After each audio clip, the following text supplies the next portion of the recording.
Ya, Bismillahirrahmanirrahim. Assalamualaikum warahmatullahi wabarakatuh. Alhamdulillah, summa alhamdulillah. Pada sesi pagi ini kita akan membahas Bapak Ibu terkait dengan penyelesaian tugas KB5. Nah, tugas KB5 itu Bapak Ibu adalah terkait dengan pengembangan tiga komponen penting dalam perangkat pembelajaran. Tiga komponen penting dalam perangkat pembelajaran itu adalah kita akan melihat bagaimana sebenarnya kita akan mengembangkan bahan ajar, kemudian LKPD dan media sebagai sumber belajar.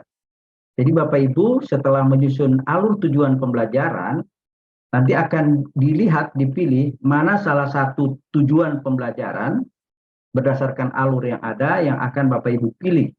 Nah, pemilihan alur tujuan pembelajaran atau pemilihan terhadap tujuan pembelajaran pada alur tujuan pembelajaran yang sudah dibuat pada tugas sebelumnya, ini akan menentukan bahan ajar mana yang akan kita kembangkan, kemudian jenis LKPD-nya seperti apa, dan medianya seperti apa. Itu yang akan kita bahas pada sesi ini.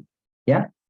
Nah, pada sesi ini kita akan melihat sebenarnya apa yang disebut dengan pengembangan bahan ajar itu. Kalau kita merujuk kepada bahan yang sudah disiapkan kepada Bapak Ibu bisa melihat materi itu cukup jelas di modul kita, terutama di bagian KB5 pengembangan bahan ajar, kemudian LKPD dan media. Kami akan konsentrasi pada penyelesaian LK kita, lembar kerja.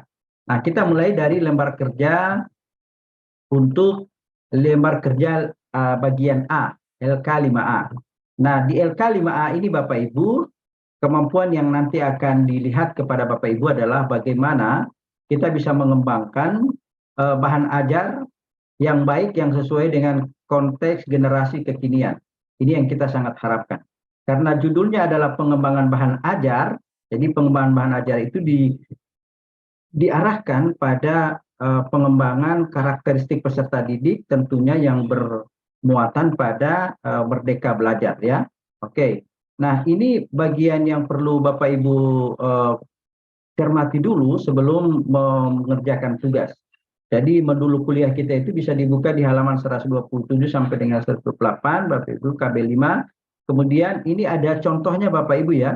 Bagaimana Bapak Ibu bisa mengembangkan bahan ajar berbasis masalah. Ini penjelasannya dari kami, ada dua bagian, bagian pertama dan bagian yang kedua. Bagian pertama ini membahas tentang bagaimana sebenarnya pengembangan bahan ajar berbasis masalah, karena itu menjadi penting. Lalu di sini ada contoh-contoh bagaimana bahan ajar itu yang dikembangkan berdasarkan masalah. Ini ada beberapa contoh Bapak Ibu bisa melihat dan bisa mengaktifkan link-link ini.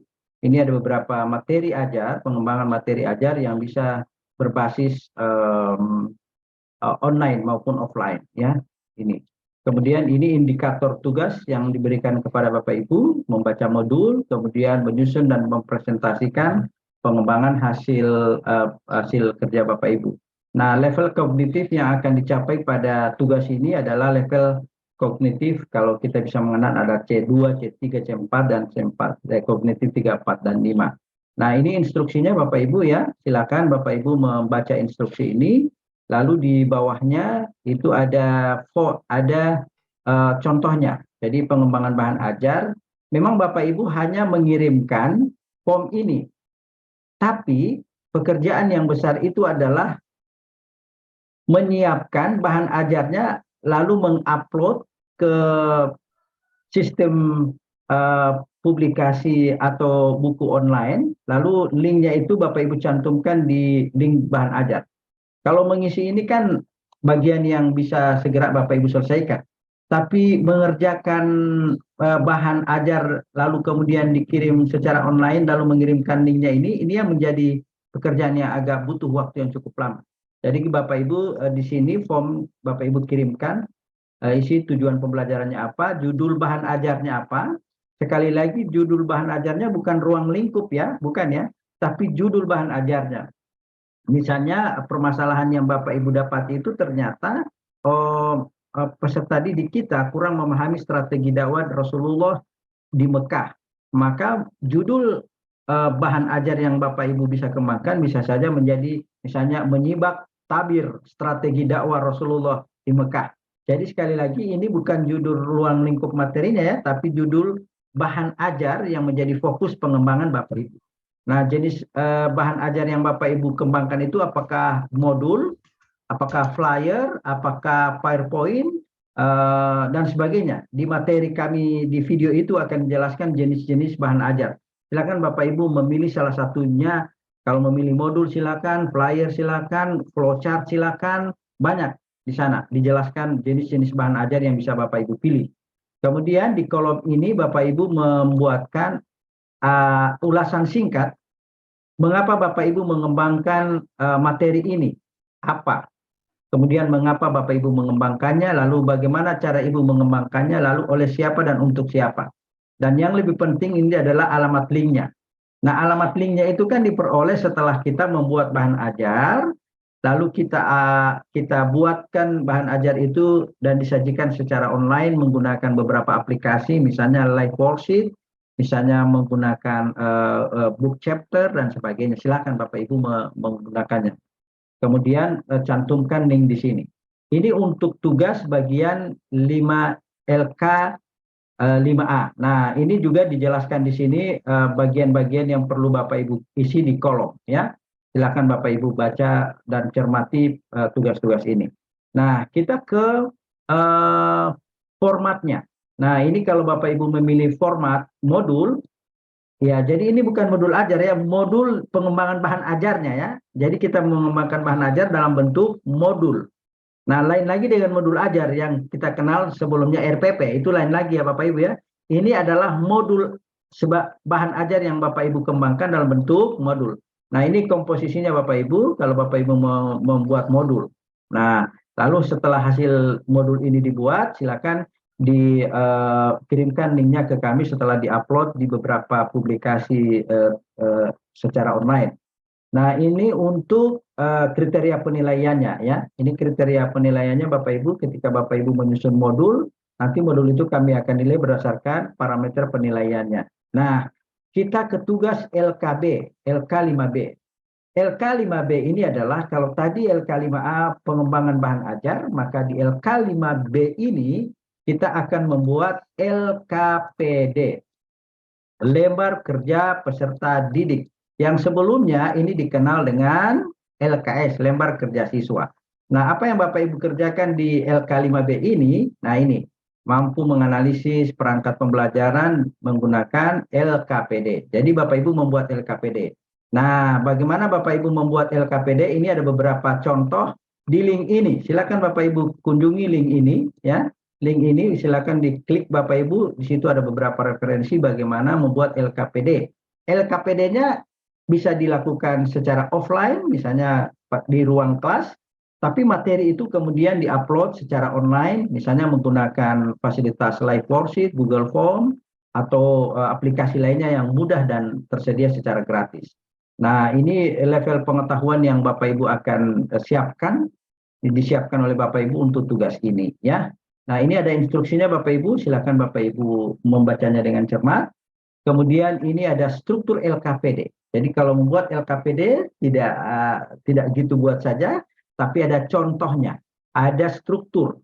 Nanti judulnya apa, kelas berapa, gurunya siapa, KD-nya apa. Nah, ini kalau KD ini masih dengan istilah KD, berarti ini kita ganti nanti dengan ini adalah CP-nya, ini CP. Kalau ini kemudian ini TP. Kan itu pergantiannya Bapak Ibu ya, kompetensi dasar menjadi CP, indikator capaian pencapaian menjadi tujuan pembelajaran. Jadi bagian ini Bapak Ibu gantikan dengan tujuan pembelajaran. Kalau yang di atasnya kita ganti dengan CP. Itu prosedur kerjanya bagaimana ya. Itu yang Bapak Ibu harus lihat.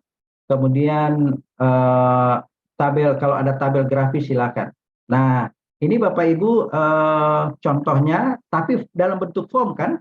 Yang lebih penting ini kan sebenarnya mengirimkan linknya, ya, cantumkan alamat linknya. Kalau menggunakan live worksheet-nya LKPD, mana linknya? Kalau menggunakan Google Form, silakan mana linknya. Silakan.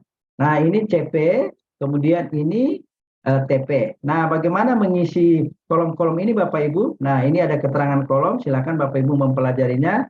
Sudah ada panduan pengisian kolom di kolom-kolom ini apa yang mestinya Bapak Ibu isi. Nah, ini ada rubrik penilaian dari kami. Jadi kalau nanti dapat skor bagian ini Bapak Ibu perhatikan komponen-komponen ini ya.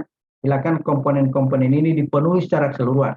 Kalau secara keseluruhan komponen ini terpenuhi, insya Allah Bapak Ibu bisa memperoleh skor yang maksimal. Nah, lalu ini ada beberapa kriteria yang lain. Nah, di bawahnya ini ada deskripsi penilaian, kesesuaian materi LKPD dengan CP, TP, dan ATP. Itu kan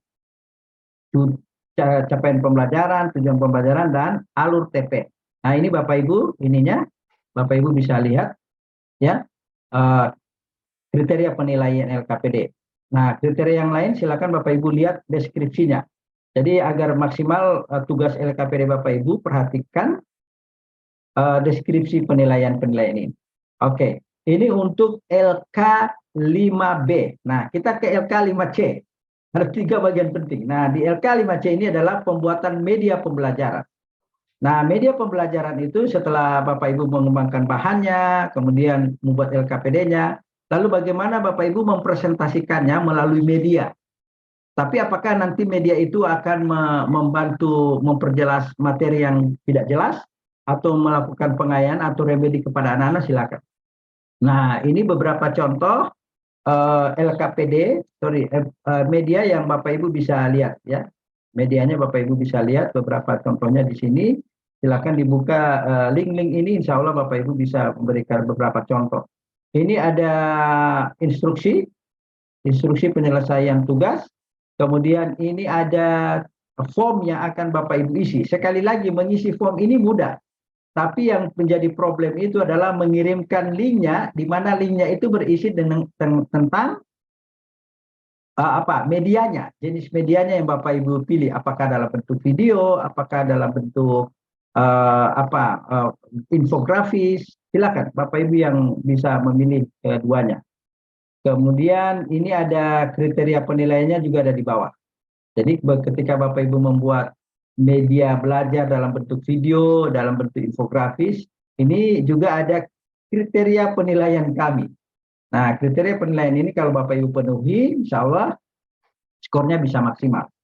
Dan ini yang bisa kami sampaikan sekali lagi kepada Bapak Ibu pada sesi pagi ini, terutama kepada Bapak Ibu yang lain, fokus kita kepada 3 bagian besar. Pertama adalah pengembangan bahan ajar, kemudian yang kedua LKPD, yang ketiga adalah pembuatan media sebagai sumber belajar. Nah, ketiganya ini berbasis pada TP yang Bapak Ibu pilih. Nah, TP yang Bapak Ibu pilih, tujuan pembelajaran yang Bapak Ibu pilih itu tentunya adalah berbasis pada materi yang Bapak Ibu akan sajikan nanti. Sekira demikian, terima kasih. Semoga ada manfaatnya. Wabillahi taufiq wal hidayah. Wassalamualaikum warahmatullahi wabarakatuh.